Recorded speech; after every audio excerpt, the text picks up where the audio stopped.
Ja, kar se tiče druženja, ne, je bilo počasih drugače kot zdaj, ne. Bolj resno je bilo, ker si se nekaj zmenil in mogel držati, ker namreč takrat ni bilo možnosti, da ga pokličeš, rečeš, ja, jaz ne morem, da le bom čez eno uro, ker namreč ni bilo telefonov, če stacionarnih ni bilo, niso imeli vsi, je bil malo kdo, tako da smo se dobivali tako, da si recimo se dogovoril en dan prej, da se drug dan tam pa tam dobimo ob tej pa tej uri. Kjer ga pač ni bilo, je bilo pol zdaj, a smo rekli, gremo pogledati, kje je, kaj je narobe z njemu, a je kje narobe, ali je pač zadržan. Ja, včasih, to smo bili še otroci, predšolska mladina več ali manj, smo se zbirali sosedje, približno istoletnike, kakšen je bil tudi starejši, tisti je imel tudi v glavno besedo in smo se lovili pri sosedu Sadovnjaku, veliko drevja je bilo, to je bil bivši en vrtec, bi rekel, bolj za premožne, in tam je bilo dosti sadnega drevja, da smo se lahko lovili iz veje na vejo, z drevja na drevo, to je bilo več ali manj, če je bil lepo vreme, stalno, Obenem, pa tudi takrat, ko se nas je pa več nabrali, smo šli pa med dvema ognjima, smo imeli take žogi, ki smo jih doma naredili, scun, pa stare nohavice nabasali tudi iz kakšno žahovino, pa smo se žogali, Tako da smo prišli pod okn, smo pod oknom žvižgali in nismo imeli žvižge naštudirane, in tudi točno vedeli, če smo žvižgali, da kdo žvižga, pa kdo ga išče. In tako smo se pol dobivali, ker tako kot danes je nemogoče, ker se ne bi nikoli najdel, ker če ne bi se dogovora držali, ker dogovori so bili veliko bolj resni, kot pa zdaj, Smo pa pravljice poslušali, ki je mama pripovedala, veliko smo se pa tudi pesmic naučili.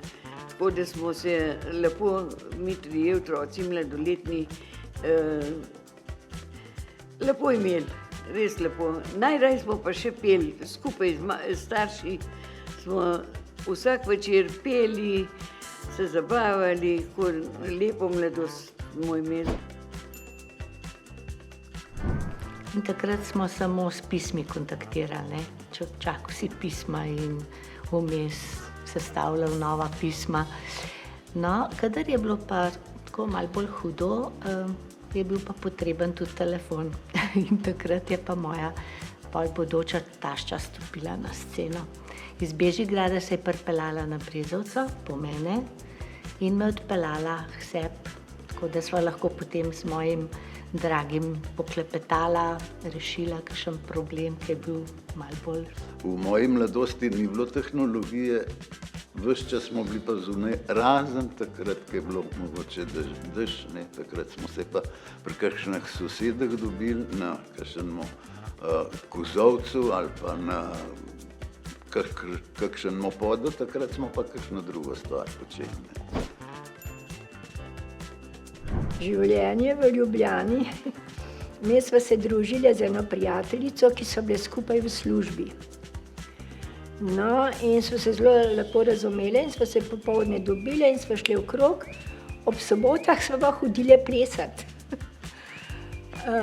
No, in turistov ni bilo nobenih, lokalov malo, ni se tako kava pila kot zdaj.